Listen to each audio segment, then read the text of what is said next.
રાજ્યમાં કમોસમી વરસાદે તારાજી સર્જી, જેના કારણે અનેક જિલ્લાઓમાં ખેડૂતોને ભારે નુકસાન થયું છે। આ કમોસમી માવઠાએ ખેડૂતોના મોંઘામૂલા પાકને નષ્ટ કરી દીધો, ત્યારે અમરેલી જિલ્લાના ખેડૂતોની હાલત પણ એટલી દયનીય થઈ ગઈ છે કે તેઓ સરકાર પાસે સહાયની આશા રાખી રહ્યા છે। જોઈએ ખેડૂતોની વિકટ સ્થિતિનો એક ચિતાર।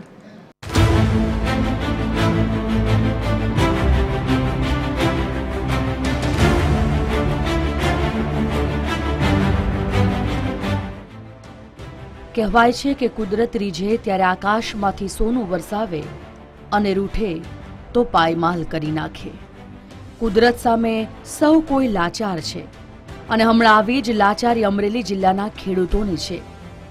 અમરેલીમાં પડેલા કમોસમી વરસાદના કારણે રાજુલા જાફરાબાદ પંથકમાં રોડ રસ્તાઓ પર પાણી ફરી વળ્યા અને નદીઓ અને જળાશયો છલકાયા છે। ક્યાંક વધુ તો ક્યાંક ધોધમાર વરસાદે ખેડૂતોના ખેતરોમાં કપાસ, મગફળી, સોયાબીન અને ડુંગળી સહિતના પાકોને ભારે નુકસાન પહોંચાડ્યું છે। અને માંડવીના વાવેતર છે, પણ એમાં ઉતારા નથી બેઠા, પલળી ગયું, ઢોરને ખાવાનું ઘાસ સારું નથી રહ્યું અને માંડવી હળવીયું થઈ ગઈ છે અને 7 થી 8 કોથળા ઉતરે એવું રિઝલ્ટ બતાવે અને એવી થાય છે। અને વેચવા જાય તો ભાવ નથી આવતો, 700-800 રૂપિયા ભાવ આવે છે અને ખર્ચો વીઘે થાય છે 15-18 હજારનો। તો આમાં અમારી વાય શું વધે? અમારા છોકરા ખાય શું?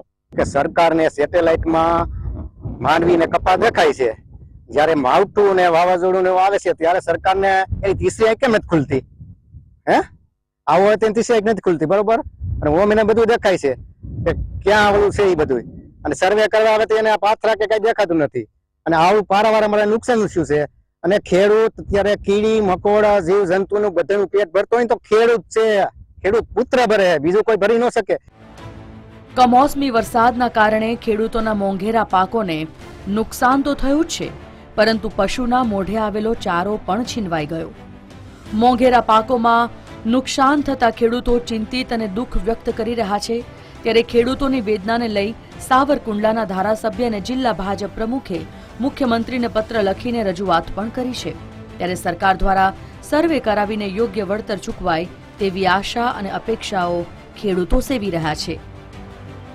ખેડૂતો તરફથી મોટા પ્રમાણમાં રજૂઆત છે ને નજરે પણ જોયું છે, મગફળીનો ખૂબ મોટું નુકસાન છે। ખેડૂતોએ લીધેલી મગફળીના પાકના પાથરાઓ આજે તણાયા છે, કપાસના પાકને ભારે નુકસાન છે, ફાલ આજે નીચે પડી પણ ગયો છે।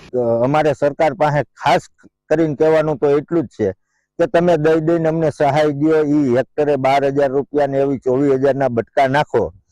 આ બધી કરવા કરતા જે જૂની અમારી વીમા યોજના હતી, આ પ્રધાનમંત્રી ફસલ વીમા યોજના નહીં, જૂની વીમા યોજના, ઈ ચાલુ કરો।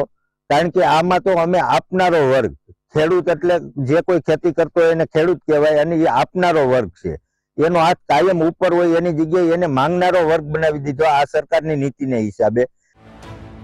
અમરેલી જિલ્લાને છેલ્લા 2 દિવસ દરમિયાન કમોસમી વરસાદે ધમરોડી નાખતા ખેડૂતોને માથે આભ તૂટી હોય તેવી દુર્દશા થઈ। ત્યારે હવે જોવાનું એ રહેશે કે સરકાર શું નિર્ણય લે છે અને ખેડૂતોને ક્યારે અને કેટલી સહાય કરે છે।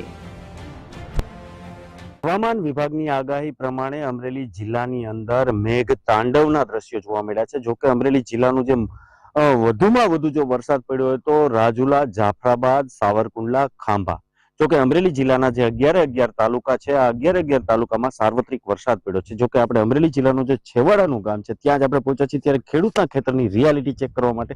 ત્યારે ખેડૂતના ખેતરની અંદર આપણે જોઈએ તો આ ખેડૂતનો જે આ મોંઘેરો જે પાક હોય છે, આ જે કપાસનો પાક છે, આ કપાસની ઉપર જ જે સતત જે વરસાદ વરસવાને લઈને આ કપાસના જે વીણી હજી કરવાની બાકી હતી અને આ જે કપાસ છે અત્યારે નીચે ઢળી પડ્યો હોય, નીચે ખરી ગયો હોય, એ પ્રમાણેના દ્રશ્યો જોવા મળે છે। બીજી તરફ આપણે જોઈએ તો ખેડૂતનું આ એ જ ખેતર છે અને એ જ ખેતરમાં ખેડૂતની આ જે મગફળી છે, આ મગફળીના જે પાથરા છે, પાથરા પડ્યા છે અને આ પાથરાની ઉપર જે કમોસમી જે વરસાદ પડ્યો છે ત્યારે ખેડૂતના ખેતરમાં આ જે મગફળી છે એ પણ ખેડૂતને અત્યારે ક્યાંક ને ક્યાંક આ નુકસાની હોય એ પ્રમાણેના દ્રશ્યો જોવા મળે છે। જોકે આ હવામાન વિભાગની જે આગાહી હતી એ પ્રમાણે અમરેલી જિલ્લાની અંદર જોકે ચોમાસા જેવો માહોલ સર્જી દીધો એ પ્રમાણે જે વરસાદ વરસ્યો છે, ક્યાંક મેઘ તાંડવ પણ જોવા મળ્યું છે। જોકે ખેડૂતની જે આ મોંઘેરો જે પાક હતો એ આ પાક નુકસાનની ખેડૂતોની જોવા મળી છે અને ખેડૂતોની આ કમર તૂટી હોય એ પ્રમાણેના દ્રશ્યો જોવા મળ્યા છે. જોકે ખેડૂતો પણ હાલ સરકાર પાસે એક જ આશા લઈને બેઠા છે કે બને ત્યાં સુધી ઝડપથી સર્વે કરાવી અને ખેડૂતોને સહાય ચૂકવવામાં આવે. પરેશ પરમાર, TV13 ગુજરાતી, અમરેલી.